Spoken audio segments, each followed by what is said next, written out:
సాయంకాల సమయమందు ప్రభుని సన్నిధిలోకి మీకు వచ్చిన అందరికీ కూడా శుభం తెలియజేస్తూ ఉన్నాను. మరియు మీ అందరికీ కూడా అలాగే లైవ్లో వీక్షించిన అందరికీ కూడా క్రిస్మస్ శుభాకాంక్షలు తెలియజేస్తూ ఉన్నాను. ఈ సాయంకాల సమయమందు మనం ప్రభుని ఆరాధించడానికి ముందుగా వచ్చిన ప్రార్థన చేసుకుంటాం. ఆ తర్వాత మనం అంశాన్ని ధ్యానిస్తాం. ప్రేమ కలిగిన మా ప్రియాపరలోకి తండ్రి, నమ్మకం యేసుక్రీస్తు ప్రభువా, ఈ సాయంకాల సమయమందు నీ సన్నిధిలో తిరిగి చేరి రాగలటకు మీరు ఇచ్చిన కృపను బట్టి వందనాలు చెల్లిస్తూ ఉన్నాం. మా కొరకే తండ్రి దేవా, మీరు ఏర్పరిచిన సమయాన్ని బట్టి వందనాలు చెల్లిస్తూ ఉన్నాం. నిలబడిన నీ దాసుడు దేవా అయోగ్యుడు, ఎలాంటి యోగ్యత లేనివాడు, కేవలం నీ నామను బట్టి నిలబడుతుండగా నన్ను పవిత్రపరచండి, నా నోటిని ముట్టండి దేవా. నీ నోటి పూర్వగా నన్ను వాడుకుంటూ రావాల్సిందిగా ప్రార్థిస్తూ ఉన్నాం. దేవా, వచ్చిన వారిని బట్టి వందనాలు చెల్లిస్తూ ఉన్నా. ఇంకా రానే ఉన్న వారిని, మార్గ మధ్యలో ఉన్న వారిని దేవా సకాలం తీసుకుని రండి. అలాగే లైవ్లో ఉంటున్న వారిని కూడా, వారికి కూడా ఈ వాక్యం తండ్రి దేవా వినుసుపుగా ఉన్నట్లుగా ఈ వాక్యం బయలుదేరి చేస్తూ రావాల్సిన ప్రార్థిస్తూ ఈ సమయానంతటి కూడా చేత అప్పగించుకుంటూ యేసుక్రీస్తు రక్షక నామంలో ప్రార్థించి అడిగి పెట్టుకుంటూ ఉన్నాం తండ్రి, ఆమేన్. ఈ సాయంకాల సమయం అందు ప్రభుని ఆరాధించడానికి ముందుగా మనము కొన్ని లేఖన భాగం చూసుకొని మనం ప్రభుని ఆరాధిస్తాం. రండి నాతో పాటు లూకా సువార్త 2వ అధ్యాయము 11వ వచనం. లూకా సువార్త 2వ అధ్యాయము 11వ వచనం. Luke gospel chapter 2 11th verse. అందరం కూడా కలిసి చదువుకుందాం. లూకా సువార్త 2వ అధ్యాయం 11వ వచనం. దావీదు పట్టణమందు నేడు రక్షకుడు మీ కొరకు పుట్టి ఉన్నాడు, ఈయన ప్రభువైన యేసు. ఈ పాటను మనం మళ్ళీ అందరూ కూడా కలిసి చదువుకుందాం. దావీదు పట్టణమందు నేడు రక్షకుడు మీ కొరకు పుట్టి ఉన్నాడు, ఈయన ప్రభువైన క్రీస్తు. మరొక భాగాన్ని కూడా చదువుకుంటాం. మత్తయి సువార్త 2వ అధ్యాయము, మత్తయి సువార్త 2వ అధ్యాయము మొదటి 2 వచనాలు చదువుకుంటాం.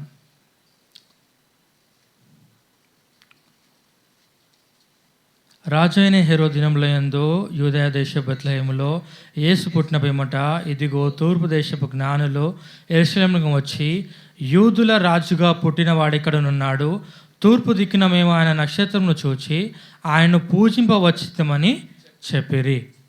చూసొచ్చినట్లయితే ఇక్కడ 2 భాగాలు కూడా దేవుని రాకడ గురించి లేదా ప్రభువైన యేసుక్రీస్తు వారు శిశువుగా ఈ లోకంలో జన్మించిన సంగతిని మనకు తెలియజేస్తూ ఉన్నాయి. మనం చదువుతూ వచ్చిన మాటలో లూకా సువార్త 2వ అధ్యాయం 11వ వచనంలో మనకు చెప్తా ఉన్న మాట ఏంటంటే, దావీదు పట్టణమందు నేడు రక్షకుడు మీ కొరకు పుట్టి ఉన్నాడు, ఈయన ప్రభువైన యేసుక్రీస్తు అనగా ఈయన ప్రభువైన క్రీస్తు అని తెలియజేస్తూ ఉన్నాడు. ఇక్కడ ప్రొక్లెయిమ్ చేస్తా ఉన్నాడు, అంటే చెప్తా ఉన్నాడు, వార్తను తెలియజేస్తూ ఉన్నాడు. అలాగే 2వ భాగం చూస్తూ వచ్చినప్పుడు జ్ఞానులు వచ్చినారు. జ్ఞానులు హేరోదు నదికి వచ్చి, యూదుల రాజుగా పుట్టిన వాడు ఎక్కడ ఉన్నాడు, ఆయన్ను చూడడానికి మేము తూర్పు దిక్కున ఆయన నక్షత్రంలో చూచి ఆయన పూజింపవచ్చితమని చెప్తా వచ్చినాడు. సో ఈ సమయంలో ఈ సాయంకాల సమయంలో ప్రభుని ఆరాధించడానికి మనం వచ్చాం. సో మనం ఎలా ఆరాధించాలి, ప్రభుని ఎందుకు ఆరాధించాలి అనేది ముఖ్యంగా మనం తెలుసుకున్న వారమై ఉన్నాం. రండి, అదే మత్తయి సువార్త 2వ అధ్యాయము 10-11 వచనాల్లో ఒక మాటను మనం చూస్తాం. ఈ ప్రతి క్రిస్మస్ సమయంలో ఈ వాక్యాన్ని మనం చదువుతూనే ఉంటాం, కానీ దాని యొక్క గుర్తింపును, దాని యొక్క ముఖ్య అంశాన్ని మనం ఎరగని వారుగా ఉంటాం. రండి, 2వ అధ్యాయం 10-11 వచనం కలిసి చదువుకుందాం. వారు ఆ నక్షత్రమును చూచి అత్యానంత భరితులై ఇంటిలోనికి వచ్చి తల్లి అయిన మరియను ఆ శిశువును చూచి సాగిలపడి ఆయనను పూజించి తమ పెట్టెలు విప్పి బంగారమును సాంబ్రాణిని బోలమును కానుకలుగా ఆయనకు సమర్పించారు. చూసొచ్చినట్లయితే ప్రతి క్రిస్మస్ మాసంలో ఇక్కడ మన భారతదేశమనే కాదు, ప్రపంచ దేశాల్లో కూడా క్రిస్మస్ అనే దీన్ని ప్రపంచవ్యాప్తంగా జరుపుకునే ఏకైక పండుగ అంటే ఏదంటే ఫెస్టివల్ ఏదంటే అది క్రిస్మస్ మాత్రమే. అందరూ కూడా వాళ్ళ ఇంటిని ఎంతో మంచిగా డెకరేట్ చేస్తారు, ఎంతో అలంకరిస్తారు, క్రిస్మస్ ట్రీ పెడతారు, క్రిస్మస్ సంబంధించిన స్టార్ పెడతారు, ఇంట్లో ఎంతో మంచిగా కొత్త బట్టలు వేసుకొని ఉంటారు, అన్నీ చేస్తారు. కానీ వారి జీవితాల్లో మనం చూసినట్లయితే ఆ క్రిస్మస్ గురించిన గ్రహింపు అనేది లేదు. ప్రభువైన యేసుక్రీస్తు వారు ఎందుకు ఈ లోకానికి వచ్చినాడు, ఎందుకు ఈ లోకానికి రావాల్సి వచ్చింది అని మనం చూసినట్లయితే ఆ విషయాన్ని మనం గ్రహించిన వారుగా ఉన్నాం. ఒక మాటలో చెప్పాలంటే మనం చూసినట్లయితే పండుగ క్రైస్తవులుగా మనం అయిపోతూ ఉన్నాం. పండుగ క్రైస్తవులు అంటే ఫెస్టివల్ వచ్చింది, క్రిస్మస్ వచ్చిందా మనం క్రైస్తవులం అని అంటే మనం క్రైస్తవులం అని ఒక పండగ వచ్చినప్పుడే మనకి ఇతరులకి మన పొరుగు వారికి ఇరుపొరుగు వారికి తెలుస్తుంది అనుకుంటా. అలాంటి జీవితాలు మనం జీవిస్తూ ఉన్నాం. ఎందుకంటే మనం ప్రభు అనే యేసుక్రీస్తు వారు మన కొరకు ఎందుకు వచ్చినాడు, మనము ఆయన్ను స్వీకరించడం ద్వారా మన జీవితం ఎలా ఉండాలనేది మనము చూడలేకపోతా వచ్చినాం. అందుకే మనం నోరు తెచ్చి ప్రభుని ఆరాధించలేం. అందుకే అలా ఎరగని వారు అయితే మన ఆరాధన ఇచ్చడానికి మన నోరు మనకు తెరుచుకోదు. అందుకనే మనం చూద్దాం దేవుడు ఎందుకు ఈ లోకానికి వచ్చినాడు, దేవుడు మనల్ని ఎందుకు రక్షించినాడు, దేవుడిని మనం ఎందుకు ఆరాధించాలి అనే కొన్ని అంశాలకు ఒక 2-3 మాటలు చూసుకొని మనం క్లుప్తంగా ముగించుకొని మనం ఆరాధనలో ప్రవేశిస్తాం. రండి, యెషయా గ్రంథము 9వ అధ్యాయము 2వ వచనం.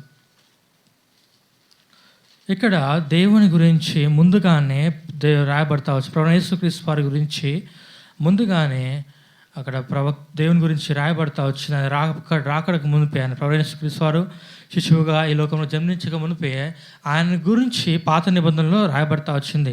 యెషయా గ్రంథము 9వ అధ్యాయము 2వ వచనానికి చదువుకుందాం. చీకటిలో నడుచు జనులు గొప్ప వెలుగును చూస్తున్నారు, మరణ ఛాయగల దేశ నివాసుల మీద వెలుగు ప్రకాశించును.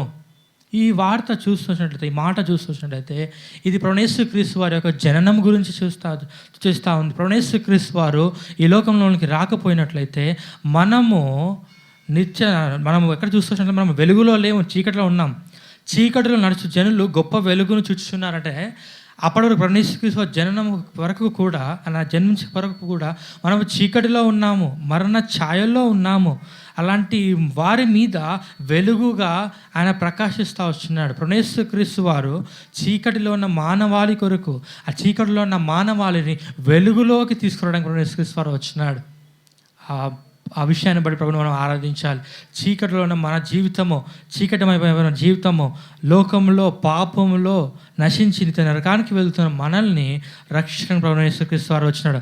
అదే మాటను లూకా సువార్త 9వ అధ్యాయం 2వ వచనంలో 19వ అధ్యాయం 10వ వచనంలో ఒక మాట చెప్తా ఉన్నాడు. లూకా సువార్త 19వ అధ్యాయము 10వ వచనంలో ఈ మాట రాయబడతా వచ్చింది, స్పష్టంగా రాయబడతా వచ్చింది. ప్రతి సువార్త ప్రకటించినప్పుడు కూడా ఈ మాట మనం చెప్తా ఉంటాం, కానీ ఆరాధించిన దానికి సమయంలో కూడా ఈ మాటను మనం జ్ఞాపకం చేసుకుంటూ రావాలి. నశించిన దానిని వెదకి రక్షించుటకు మనుష్య కుమారుడు వచ్చానని అతనితో చెప్పాను. నిజమే కదా, మనం ఒకప్పుడు మన నశించి నిత్య నరకాగ్నికి వెళ్ళవలసిన వారమే కదా, మన స్థితి అదే కదా. కానీ ప్రభువైన యేసుక్రీస్తు వారు మనల్ని ప్రేమించి ఈ లోకానికి అరుదించి పాపులైన మన కొరకు ప్రభువైన యేసుక్రీస్తు వారు ఈ లోకంలో మానవుడిగా రిక్తునిగా తగ్గించుకుని వచ్చినాడు. ఆయన పరలోక రాజ్యంలో సింహాసనంలో ఆసీనుడై ఉండి తండ్రి కుడిపార్శ్వంలో కూర్చుంటున్నవాడు అన్నాడు. వేల కోట్ల దూతలు ప్రభువైన యేసుక్రీస్తు వారిని స్తుతిస్తూ ఉన్నాయి. పరిశుద్ధుడు పరిశుద్ధుడు పరిశుద్ధుడు అనే మానక దివారాత్రములు ఎడదెగక ఆయన ఆరాధిస్తున్న ఆ మహిమను ప్రభువైన యేసుక్రీస్తు వారు విడిచిపెట్టి నశించి నిత్య నరకాగ్నికి వెళ్తున్న ఈ మానవాళిని రక్షించడానికి ప్రభువైన యేసుక్రీస్తు వారు దిగి వస్తూ వచ్చినాడు. ఆయన దిగిరావడానికి ఇలాంటి అవసరత లేదు. ఆయన మానవుని ఎంతో మంచిగా సృష్టిస్తూ వచ్చినాడు. మనం చూసినట్లయితే మొట్టమొదటి మానవుడైన ఆదామును ప్రభువైన యేసుక్రీస్తు దేవుడు సృష్టిస్తూ వచ్చినాడు. తండ్రి కుమార పరిశుద్ధాత్మలు ఏకముగా వచ్చి వారు అక్కడ మానవ స్వరూపం అందు మన పోలిక చొప్పున నరులను చేయదమని చెప్తా వచ్చినారు. ఆ మాటను మనం ఆది కాండంలో చూస్తాం. ఆ మానవుని సృష్టిస్తూ వచ్చినాడు. ఆ మానవుని ఎంతో అందంగా సృష్టించి పురుషుని గాను స్త్రీని గాను వారిని సృజించి ఒక ఏదైనా తోటలు వారిని పెడతా వచ్చినాడు. మంచి చలిగాలి పూడుతున్న ప్రతి సాయంకాలము దేవుడు వచ్చి వారితో మాట్లాడేవాడుగా ఉన్నాడు. వారు ఎంతో ప్రేమిస్తూ వచ్చినాడు. దేవుడు వారి పట్ల ఎంతో ప్రేమను కనపరుస్తూ వచ్చినాడు. కానీ మానవుడు దేవుని ఆజ్ఞ అతిక్రమిస్తూ వచ్చినాడు. దేవుడు చెప్తా వచ్చినాడు, ఆ మంచి చెడ్డలు తెలుగునిచ్చి వృక్ష ఫలములు మీరు తినవద్దని చెప్తా వచ్చినాడు. కానీ మానవుడు ఆ మాటను అతిక్రమించి దేవుని ఆజ్ఞను అతిక్రమించి పాపాన్ని ఈ లోకంలోకి తెచ్చిన వాడిగా ఉన్నాడు. మరణాన్ని తీసుకొని వచ్చినాడు. పాపం ద్వారా మరణం వస్తూ వచ్చింది లోకంలోనికి. పాపం లేకపోతే మరణం ఉండేది కాదు. కానీ ప్రభువైన యేసుక్రీస్తు వారు ఆ మరణం నుంచి రక్షించడానికి పాత నిబంధనలు చూసినట్లయితే ఆ ఆదాము హవ్వలు పాపం చేసి అంటే ఆ పండు తిన్న తర్వాత వాళ్ళు అక్కడ చెట్టు వెనకాల తాక్కుంటూ వచ్చినాడు. అక్కడ మొట్టమొదటిగా బైబిల్లో చూసినట్టే మొట్టమొదటి బలియాగము, మొట్టమొదటి బలి అక్కడ మనకు కనిపిస్తూ ఉంది. దేవుడు ఒక గొర్రెపిల్లను వధించి వారికి చొక్కాయలను కుట్టిస్తూ వచ్చినాడు వారి పాపానికి కప్పడానికి. అది మొట్టమొదటి బలి. రెండవ బలిగా మనం చూస్తాము, యేసుక్రీస్తు వారి యొక్క ఛాయ కనిపిస్తూ ఉంది అక్కడ. ఆ గొర్రెపిల్ల మనం చూస్తూ ఉంటాం. దేవుని గొర్రెపిల్ల అని మనము దేవుని వాక్యంలో చదువుతూ ఉంటాం. యేసుక్రీస్తు వారిని పాత నిబంధనల నుంచే మనం చూపిస్తూ ఉన్నాడు. మానవుడు మొట్టమొదటి మానవుడిని ఆదం పాపం చేస్తూ వచ్చినాడు. ఆ మానవుని పాపముని రక్షించడానికి పాత నిబంధనల నుంచి ప్రయత్నం చేస్తాడు. అక్కడ చూపిస్తూ ఉన్నాడు, ఒక సూచనగా చూపిస్తూ వస్తూ వచ్చినాడు. అక్కడ వధిస్తూ వచ్చినాడు, ఒక గొర్రెపిల్లను వధించి వారి చర్మంతో చొక్కాయలు చేస్తూ వచ్చినాడు. అలాగే అబ్రహాము ఇస్సాకు, ఆ సమయంలో చూస్తాం, అబ్రహాము ఇస్సాకుని ఆ మొరియా పర్వతం మీద అతన్ని వధించడానికి తన తన కథనిచ్చే పైకి లేపినప్పుడు దేవుతో అతన్ని ఆపేస్తుంది. అక్కడ మరి బలి అర్పించాలి కదా. అప్పుడు దేవుడు అక్కడ చూపించినప్పుడు పొదల కొమ్మలలో కొమ్ములు చిక్కొని ఉన్న ఒక గొర్రెపిల్ల లేదా ఆ పొట్టేలు అతను కనపడుతుంది. అక్కడ కూడా దేవుడు అక్కడ కనిపిస్తూ ఉన్నాడు, యేసుక్రీస్తు అక్కడ కనిపిస్తూ ఉన్నాడు. అలాగే నూతన నిబంధనలో యేసుక్రీస్తు స్వయాన తానే మానవుడిగా రిక్తునిగా తగ్గించుకొని ఆ శిశువుగా ఈ లోకం జన్మిస్తూ వచ్చినాడు. ఆయన ఎంతో గొప్ప మహిమగల మహారాజు, ఆయనకు ఏ కూడా తక్కువ లేదు. కానీ యేసుక్రీస్తు రిక్తుడై మానవుని ఎంతోగానో ప్రేమిస్తూ వచ్చినాడు. ఎంత ప్రేమిస్తున్నాడంటే తాను తగ్గించుకుంటూ వచ్చినాడు. రిక్తునిగా ఆ పశువుల పాకలో, పశువుల తొట్టిలో, ఎంతో దుర్గంధంతో ఉన్న ఆ తొట్టిలో ఆయన పరుణపెట్టడానికి ఇష్టపడతా వచ్చినాడు. ఆయన అలా ఇష్టపడడానికి కారణం ఏంటంటే మన జీవితము ఆ పశువుని తొట్టి పోలిగా ఉన్నది. ఆ పోలికలో ఉన్నాం మనం. ఆ పశువులతో ఎంత మురికిగా, ఎంత చెడు వాసనతో ఉంటుందో మానవుని జీవితం అలానే ఉన్నది. మానవ జీవితం ఎంతో పాడైపోయి ఎలాంటిది అంకుడుగా పనికి రాకుండా పోతూ ఉంది. దేవుడొచ్చి మహిమనకు పాత్రులుగా ఉండలేకపోతూ ఉన్నాం. మన జీవితం పాడైపోవడం వల్ల దేవుని మహిమను మనము దూరం వెళ్ళిపోతూ ఉన్నాం. దేవుడిచ్చే మహిమకు దూరంగా వెళ్ళిపోయేవారుగా ఉన్నాం. మన జీవితంలో పాపము వచ్చేసింది. పాపం ద్వారా మరణము, రెండవ మరణం, నిత్య నరకాగ్ని వెళ్ళవలసిన మార్గంలో మనం ఉండగా యేసుక్రీస్తు వారు మార్గముగా, వెలుగుగా ఈ లోకంకి వచ్చినాడు. ఆయన మనల్ని వెలిగించుతూ వచ్చినాడు. తన రక్తమును యేసుక్రీస్తు ఆ కలువరి శిలువలో నా రక్తం కాచడం ద్వారా ప్రతి మానవాళి యొక్క పాప క్షమాపణ కొరకై చిందింపబడిన కృత నిబంధన రక్తముగా యేసుక్రీస్తు తన రక్తాన్ని చిందిస్తూ వచ్చినాడు. ఈ సమయంలో మనం క్రిస్మస్ యేసుక్రీస్తు వారి యొక్క పుట్టుక గురించి మనం ధ్యానించాలి అనుకుంటూ ఉంటాం. కానీ యేసుక్రీస్తు వారు ఈ లోకానికి వచ్చిన కారణం ఏంటంటే ఆయన మరణించడానికి ఈ లోకానికి వచ్చినాడు.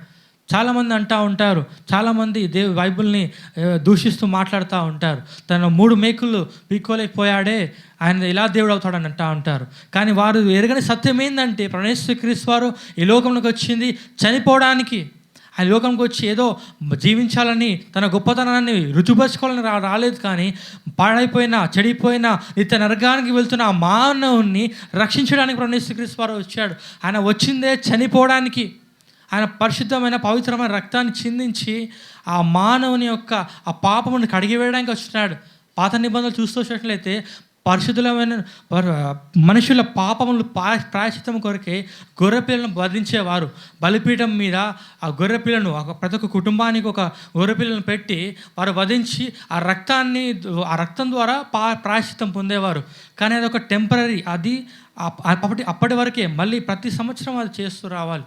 కానీ దేవుడు దానికి పర్మనెంట్ సొల్యూషన్ దేవుడు చేస్తూ వచ్చినాడు. సంపూర్ణంగా యేసుక్రీస్తు వారు ఒక్కమాసారి ప్రతి ఒక్క మానవాళి పాప క్షమాపణ కొరకే ఒక్కమారే ఆయన బలిగా అవుతా వచ్చినాడు. ఆ తర్వాత మనం ఇక బలి అర్పించే అవసరం లేదు. యేసుక్రీస్తు నామములో మనకు రక్షణ లభిస్తూ వచ్చింది. చూసినట్లయితే చీకటిలో ఉన్న మన జీవితము దేవుడు వెలుగుగా చేస్తూ వచ్చినాడు.